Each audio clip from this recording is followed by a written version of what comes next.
Hi everyone. Today we're going to be going over the request package in Python. This is honestly my favorite package in Python because it's kind of the cornerstone for any networking or any type of IoT projects that you want to work on. I mean, it's kind of like the fundamental base block with like fundamental pillar of communicating on the internet. That's why it's such an awesome package, and the way that it's created makes it super easy to use and also a lot of so today I think it's going to be interesting to not only just show you how to use the request package, but I also made it a little Django server to receive the request packages. So that way you can see what's going on like on the server side as well as on the client side. So when you say like, why is a post, why should I send it the parameters in the body of a JSON post rather than as like a GET request, you can see it on the server side and I'll explain it why to do certain things. So I thought that was kind of a neat feature. So getting started. So there's a few different types of requests that you can send. The main ones I'm going to focus on for this video is just the GET request and the POST request, because honestly those are going to be the most common requests that you're going to be sending. There are other strange ones like put, delete, and head that I'll cover at the end of the video, which, I mean, you do use put if you're like dealing with files in AWS or something like that, but it really just depends on how the API is developed, depending on which package you'll use. But most of the time, it'll be the GET package and the POST package. So what is a GET request?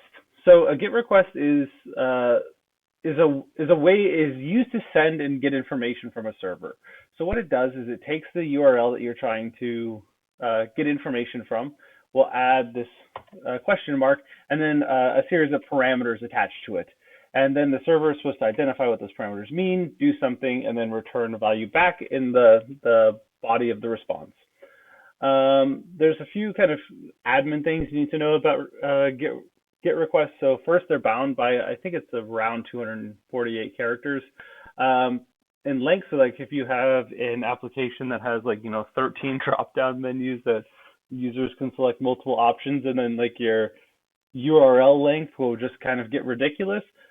This GET request is not really for you. You should do something in the POST request. Also, you should know that it's a little less secure.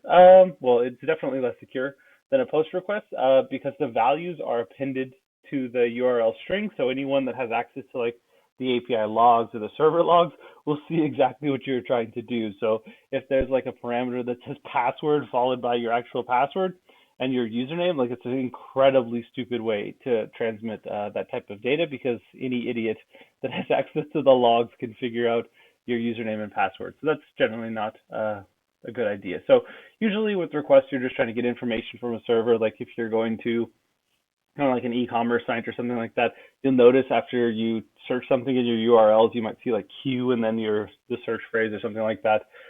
All of those are GET requests. So let's start with something like this, where I just have a simple request dictionary that has a post string and a post value, a GET string, and like it's a very simple request dictionary because I didn't want to change it for each example.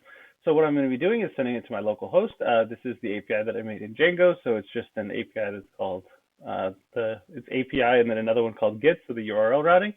So when I send this request off, you'll notice I get a Django response, get value from the Django. So when I split the screen here, you can see that here's the request that my server received. In this case, it's going to the API-get URL, and then there was two parameters, a post string, post value, and then a GET string with a GET value. That's why kind of this GET request is a little bit insecure, because you can just see exactly what I was requesting here. Another thing you can do with the GET request is you can actually just pull up a URL. Let me do this on another screen so I can just show you really quickly. So I can go to the API.get and pass it these parameters.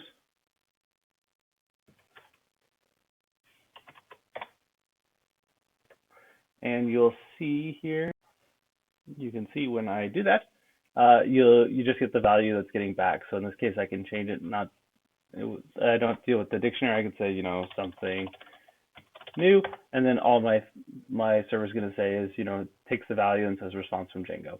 So that's what you can do with a GET request. The kind of neat thing with the GET request is you can always save them as like bookmarks and something like that to get exactly get back to the exact part of the page and search results that you're using. So you'll notice sometimes when you see a URL that's really long and has a bunch of input parameters and you send it to somebody else, they'll be able to pull up the exact same website or resource that you were calling, because it belongs in the URL of the GET request. So the next one is going to be a post request, which is a little different.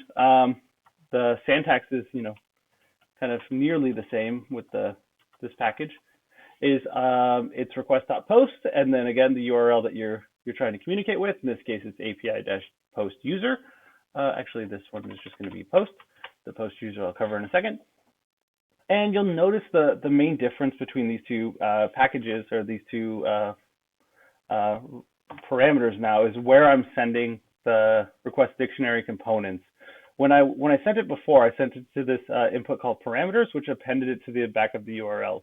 When I send a post request, I want the actual dictionary to belong in the body of the request. And in order to do that, you send it as with this JSON parameter. So again, if I send this off,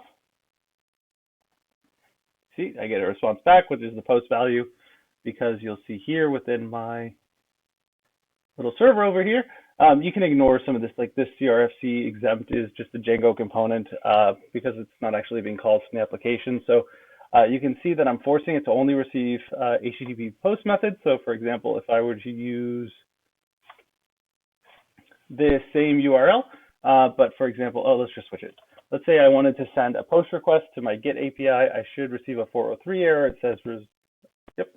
So that means that service is denied, because here within my application, I specifically force the user to send certain types of requests. In this case, it's a post request. So what else can you see from the server side? So you can see here, I printed off two things. First is the request that was being sent. Let me send it again so we're not seeing the 403 error. Here. So you can see here within the body, the first one is the request that's actually being sent. So you can see it's post, and it's actually going to this post API. Unlike the GET request up here, where you can see the parameters in the URL itself, you can't do that with a post request. That's why it's more secure. But I also printed the request.body, so that way you could see the body of the request. So you actually know that it's still the same JSON object, it's just being passed in the body of the request. That's why it's more secure. So if you were to go to the logs, for example, you would see that it's, this and this time, this person made a post request to this API endpoint, but you don't actually see what they were requesting or what they got back. Oh, well, actually, you can see that it was made successfully with this 200 response. But you can't actually see what was in the body of the request that was returned back. So that's the first interesting thing with the post request. But you can also send parameters too. So you need to send it in as within the body of the request, but you can also send it as a parameter if you want. So in this case, instead of using the JSON input, I'm passing it as a parameter. But you'll see I get a 500 error because it's not allowed on this side. So a 500 error usually means there's something wrong with the server. So what I'm trying to do is pull this from the body of the request with this paragraph here. But it's not doing that because there's nothing in the body of the request because I passed it as a parameter. But we should be able to see that here. Yeah. So you can see here's the post request that was sending off. Here's the response, the 500 error response. But you can see that it's just appended to the back of the URL, just like the GET request. So that's why it's very important when you're sending a post request, make sure you send it as using the JSON parameter and not the params parameter, because then you'll just send a post request that looks like a GET request, and the benefits of sending the post requests it's kind of gone if you don't do it.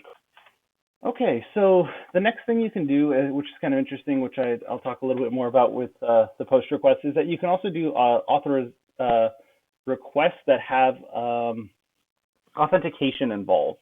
And so you can just use this little auth parameter where you use a username and a password. You pass this, and this becomes part of the header of the request that you're sending off to the server. You can also do other things, like you can change the content type. So you can change header components too, just by having a JSON or a Python dictionary with the parameters. In this case, I want to make sure that the content type is called JSON, but I can also add whatever else I want to. So the moment I add this, the authorization elements will be encoded, 64-bit encoded and included in the request. headers, and I'll show you that in a second. But I just wanted to kind of show you the more components you can add to these post requests or GET requests too. It doesn't really matter in this case. I just was doing it with the post request. So on my server side, what I have is a post request that tries to authenticate a user. So let me go back to my browser really quickly. So you'll see within this API, there's an admin. Within this application within this server, you can see there's one user, it's called test user, and his password is password. And so what I want to do is I want to send a request here, and I want to use the authentication. I want to authenticate the user and use like their credentials to retrieve information from the server in this case. So kind of like think if you were sending a post request to, I don't know, the Twitter API, and you pass in your credentials, what the Twitter server will do is authenticate you are who you say you are, and then they'll send another response off to their database to get values back to return to you based off your, your authorizations. And that's kind of what this does here. I won't go over it too much unless someone's really interested, but I guess I'll cover it quickly. So what I'll do first is I'll print off the headers, and then I'll look to see if the user is authenticated. If they're not authenticated, then I'll attempt to authenticate them by looking through in this case, I go through the meta, but you can also go through the headers. I decode the HTTP authorization parameters. It'll look like a string with a colon between it, so I split it so that I know the first part is the user, the second part is the password. I use those components to authenticate the user using the Django authenticate function, so like the default function that's inherited in Django. Then I'll say that the user was the authentication was successful. If it's not successful, then I'll say there was an error. Either the authentication parameters are missing, and then I'll say the authentication is false. Come back to my function, my original request. If the user is not authenticated, then I'll just say user not found. If it is authenticated, then I'll just say, hey, here's the response after authenticating, and then it's just the post string. It's the post string adding the response from Django. So it's a very simple authorization concept. So when I send it here, for example, you can see post value response from Django after authenticating. Interesting thing, let me show you over here. So after I sent the response, so here's the first one. You can see here's the header information that I printed off here. So you can see the content type is JSON because I had that as one of my parameters. You can see the host, the user agent of who's actually submitting this request. You can see a lot of really interesting information. And one of the big ones here is you can see keep the connection alive. And what this does, it actually keeps your connection open, so that way you can send multiple requests through the same connection rather than having to like reestablish a connection for each request. It's actually a very useful feature that is just built in by default. Other interesting things you can see here is, of course, you can see certain components like the content type, which I showed you previously that I changed to JSON. You can see the host that it was sent from. The user agent, in this case, you can see that it's being sent from Python request. You can also try to trick servers by saying, passing in Chrome default headers to think you're a Chrome browser if you don't want it to know that you're sending it from a Python request package. Another interesting thing too, I guess probably the most interesting thing that you should take away from this is that the authorization here is stored within the header. So what that means is, since I know that this is a basic authorization, I can actually just copy and paste this or just take it to another Spider terminal and decode it and see my username and password. So just because you send something with a post request, I mean, granted, if you send it via HTTPS, then it's definitely more secure than just sending a normal HTTP request. But if someone can actually get a hold of your request, then they'll be able to see your username and password. So just keep that kind of in mind that is there. Okay. All right, let's cover the last few different request types. So the first one is going to be a put. A put request mainly refers. It's very technical. It's the purpose of a put is so that the action only occurs once. So if you submit the same put request multiple times, you'll get only a singular action will occur, if that kind of makes sense. Mainly, I know this for uploading files to AWS. But it depends on how your API endpoint is actually configured. The next is delete. So this is used to delete a resource. But again, if your API doesn't support this, then sending in a delete request to just a random API endpoint will probably just return a 403 error, which is resource not allowed, or it'll just server 500 error because the API endpoint wasn't configured correctly. And then the last one, which is kind of interesting, is the head request. It's similar to a GET request in the fact that it's appended onto the end of the request, so the parameters are appended onto the end of the URL, but the server won't send anything back. So that's kind of the key thing, is that if you send a head request off, the server's not going to send you anything back. It's kind of a unique one, but sometimes you do need things to work that way. So yeah, okay, that's it. If anyone has any questions, feel free to leave them in the comments, and like and subscribe. Thank you so much.